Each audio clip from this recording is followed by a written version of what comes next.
The fluorescent lights of Bernie's burger joint hummed their eternal buzz on a scorching Tuesday afternoon in downtown Phoenix, Arizona. Outside, the temperature had climbed to 108 degrees, the kind of heat that made asphalt shimmer and turned car interiors into ovens. Inside, the air conditioning struggled against the constant opening of doors as customers sought refuge in the promise of cold drinks and quick meals. Sarah Mitchell wiped sweat from her forehead despite the AC, her burgundy uniform clinging uncomfortably to her back. 23 years old, with tired brown eyes and auburn hair pulled back in a regulation ponytail, she'd been on her feet for 6 hours straight. The lunch rush had been brutal, and her manager, Derek, had already snapped at her twice for not smiling enough at customers. As if smiling could change the fact that she was working 2 jobs just to keep her small apartment and pay off her mother's medical bills. Before we continue with Sarah's story, tell us in the comments where you're watching from. We love hearing from our viewers around the world. And if you enjoy stories about unexpected encounters and life-changing moments, don't forget to subscribe to our channel so you never miss our next incredible story. The door chimed again,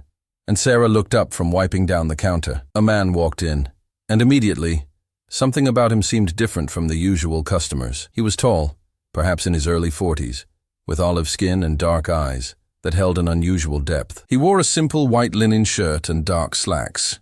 Nothing flashy, but there was an unmistakable air of dignity in his bearing. His short beard was impeccably groomed, and despite the heat, he appeared completely composed. He approached the counter with measured steps, and Sarah noticed his expensive watch, a Patek Philippe, though she didn't recognize the brand. She'd seen enough customers to know when someone didn't quite belong in a place like Bernie's Burger. "Welcome to Bernie's. What can I get you?"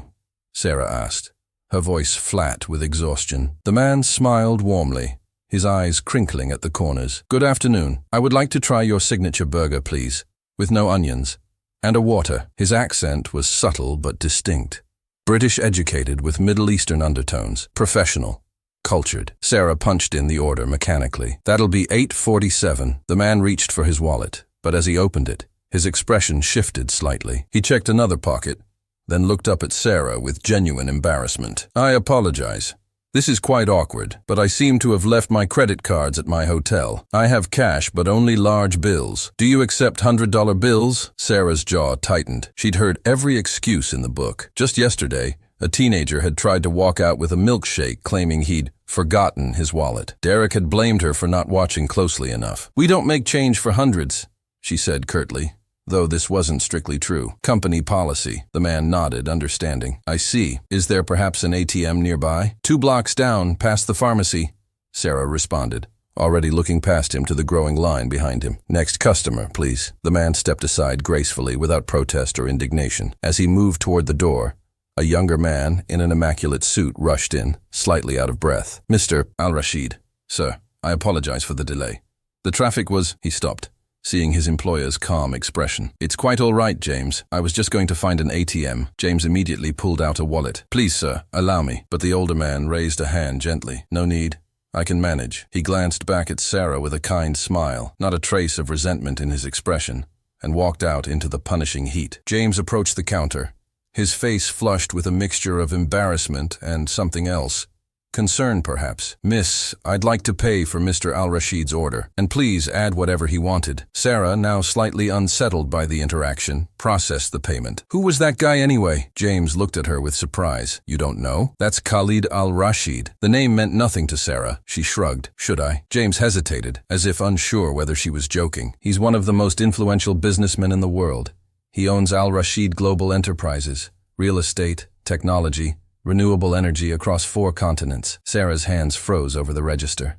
Her stomach dropped. "He's in Phoenix for 3 days for a major investment summit. He's considering a $2 billion development project that would create thousands of jobs in this city." James lowered his voice. "He's also known for something else. He has a personal foundation that identifies and helps people who show integrity and kindness in everyday situations. He believes character is revealed in small moments." The words hit Sarah like cold water. She'd just dismissed, almost rudely, one of the world's wealthiest men. But more than that, she treated another human being with impatience and suspicion simply because she was tired and jaded. "I didn't know," Sarah whispered, her face burning with shame. Most people don't recognize him. He prefers it that way, James said, not unkindly. He judges people by how they treat him when they think he's nobody. James took the bag with the burger and left. Sarah stood there, the noise of the restaurant fading into background static. Her co-worker, Marcus, nudged her. "You okay? You look like you've seen a ghost." "I just made a huge mistake," Sarah breathed. The rest of her shift passed in a blur of regret. Every time the door opened, she looked up, half hoping, half dreading that Khalid Al-Rashid might return. He didn't. By closing time, Sarah had replayed the interaction 100 times in her mind, each replay making her feel worse. She told herself it didn't matter. People like him didn't remember people like her. He probably encountered rude service staff all the time. He'd move on, and so would she, except she couldn't move on. Something about his dignified acceptance of her dismissal, his complete lack of anger or entitlement, gnawed at her conscience. That night, Sarah couldn't sleep. She picked up her phone and searched Khalid Al-Rashid, her screen filled with articles, photos, interviews. There he was, standing with world leaders, cutting ribbons at hospital openings, speaking at university graduations. Forbes listed his net worth at $7.3 billion. But the articles that struck her most were the personal stories. A janitor whose honesty he'd rewarded with a full scholarship for her children. A taxi driver whose kindness he'd repaid by investing in his small business idea, turning it into a thriving company. One article detailed his philosophy. "Wealth means nothing if it doesn't serve humanity. I look for goodness in unexpected places because that's where real character lives." Sarah set down her phone,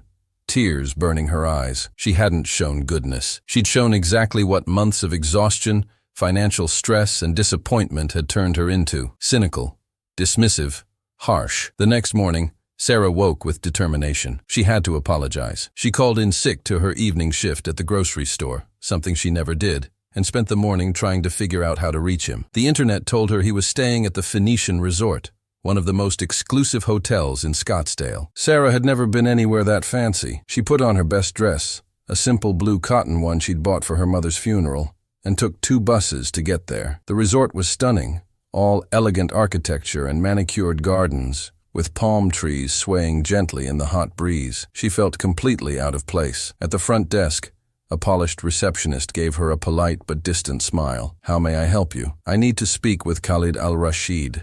He's a guest here." The receptionist's smile became even more professional, which is to say, less genuine. "I'm sorry, but we cannot give out information about our guests. If you'd like to leave a message—" "Please," Sarah interrupted, her voice cracking slightly. "I just need 5 minutes. I was rude to him yesterday, and I need to apologize in person." The receptionist's expression softened slightly, revealing the real person beneath the professional mask. "I understand, but I truly cannot help you." "Security protocols." Sarah nodded, fighting back tears of frustration. She'd come all this way. She turned to leave, but as she did, she nearly collided with someone. "I apologize," she started, then froze. Khalid Al-Rashid stood before her, dressed casually in a pale gray shirt and slacks, a leather portfolio under one arm. His expression registered surprise, then recognition, then something that looked almost like warmth. "The young lady from Bernie's Burger," he said gently. Sarah's carefully prepared speech evaporated. "Mr. Al-Rashid, I'm so sorry. I was rude to you yesterday and dismissive, and you didn't deserve that. You were nothing but polite, and I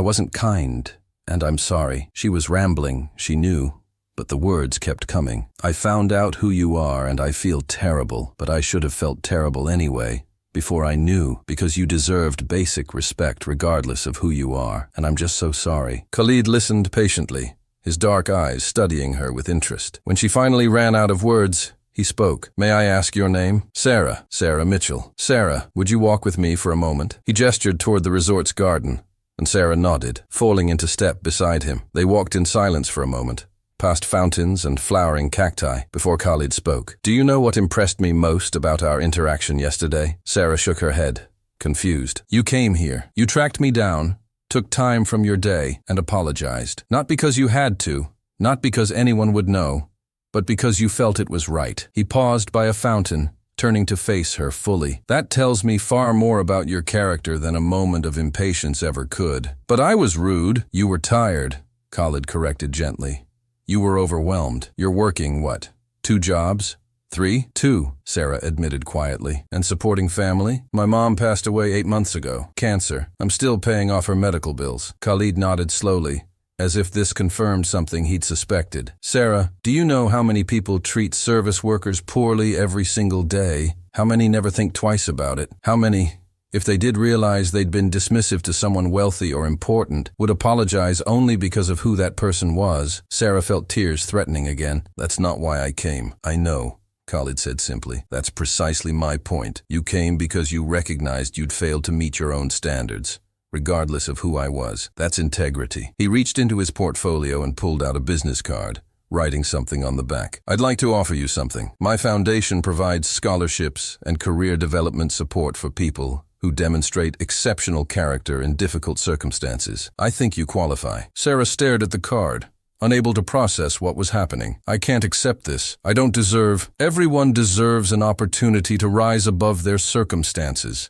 Khalid interrupted firmly. "You're intelligent, conscientious, and brave enough to admit your mistakes. Those qualities are rare and valuable." Sarah's hands trembled as she took the card. On the back, he'd written a phone number and a name. "Contact Patricia Rodriguez, director of the Al-Rashid Foundation. Mention we spoke." "But why?" Sarah whispered. "You don't know me." Khalid smiled, the same warm, genuine smile he'd given her at the burger restaurant. "I know enough. I built my fortune by recognizing potential that others overlook. You apologized, not because you had to, but because it mattered to you to do the right thing. That's the kind of person the world needs more of." He began to walk back toward the hotel, then paused and turned back. "Sarah, can I tell you something I've learned in 43 years of life, 20 of them in business?" She nodded, still clutching the card like a lifeline. "The measure of a person isn't found in their best moments, when everything is easy and comfortable. It's found in their worst moments, and more importantly, in what they do after those moments. Do they learn? Do they grow? Do they take responsibility?" He tilted his head slightly. "You passed that test before you even knew it was a test." Sarah felt something break open inside her,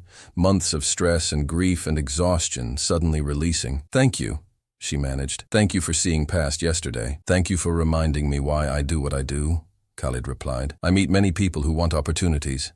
I rarely meet people who truly deserve them. You're one of the rare ones." He extended his hand, and Sarah shook it, feeling the firmness of his grip, the certainty in his gesture. Then he was gone, walking back into the hotel with the same quiet dignity he'd shown in the burger restaurant. Sarah stood in the garden for a long moment, the business card in her hand, the afternoon sun warm on her shoulders. Around her, the resort continued its elegant operations, but she barely noticed. She was thinking about second chances, about how a moment of honesty had changed everything, about how the worst day of her recent life had somehow transformed into a door opening onto possibilities she'd never imagined. 3 months later, Sarah walked across the campus of Arizona State University, a full scholarship package from the Al-Rashid Foundation, covering her tuition, books, and living expenses, while she pursued a degree in social work. She'd quit both her jobs, though she still occasionally went back to Bernie's Burger just to remind herself where she'd been, how far she'd come. The foundation had done more than provide financial support. They'd connected her with mentors,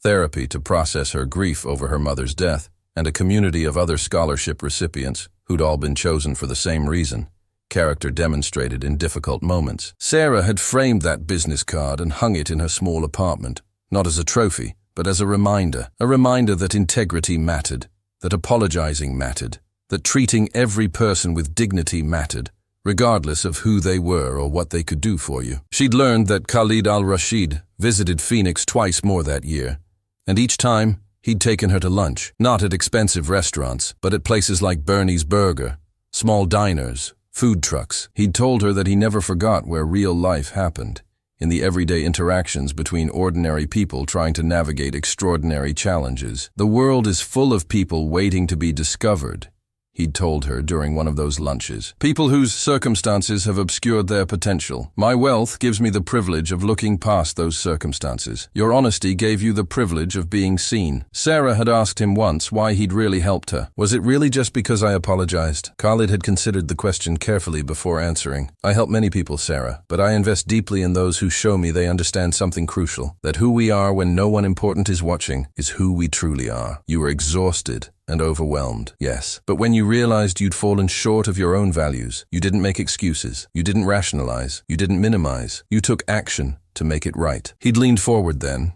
his expression serious. Do you know how many billionaires I know who've never once apologized for anything? Who believe their success exempts them from basic human decency? The world doesn't need more of those people. It needs more people like you, who understand that kindness and respect aren't luxuries to be offered when convenient. They're foundations of a functioning society. Now, as Sarah walked to her classes, studying to become the kind of social worker who could help people trapped in the circumstances she'd just escaped, she understood what Khalid had really given her. Not just money or opportunity, but belief. Belief that one mistake didn't define her. Belief that her values mattered. Belief that the person she wanted to be was worth becoming. Sometimes she wondered what would have happened if she hadn't gone to that hotel. If she'd let shame and fear keep her home. If she'd convinced herself it didn't matter, that he'd never remember her anyway. But she had gone. And in going, in choosing to apologize even when it was difficult and embarrassing, she'd demonstrated the very quality Khalid Al-Rashid spent his fortune trying to find and cultivate in the world.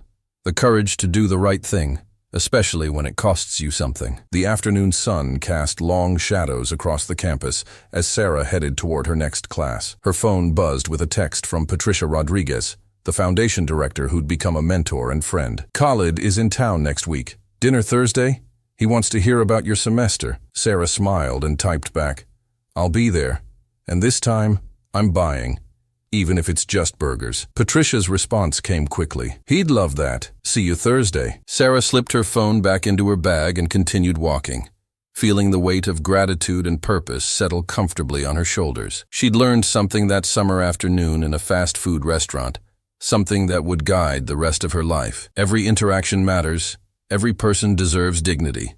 And sometimes, the most important thing you can do is admit when you failed to live up to those principles. The world was full of second chances for those brave enough to seek them. And Sarah Mitchell, formerly of Bernie's Burger, currently of Arizona State University, future social worker and advocate for the overlooked and underestimated, was living proof that one moment of integrity could change everything. The story of the Arab billionaire ignored by a fast food employee ended not with wealth or status or revenge, but with something far more valuable: mutual respect, recognized potential, and a shared belief that character, when revealed and honored, could transform lives. As the sun set over Phoenix, painting the desert sky in shades of orange and purple, Sarah thought about Khalid Al-Rashid's words. The measure of a person is found in what they do after their worst moments. She'd had her worst moment, and what came after was proving to be the beginning of her best life.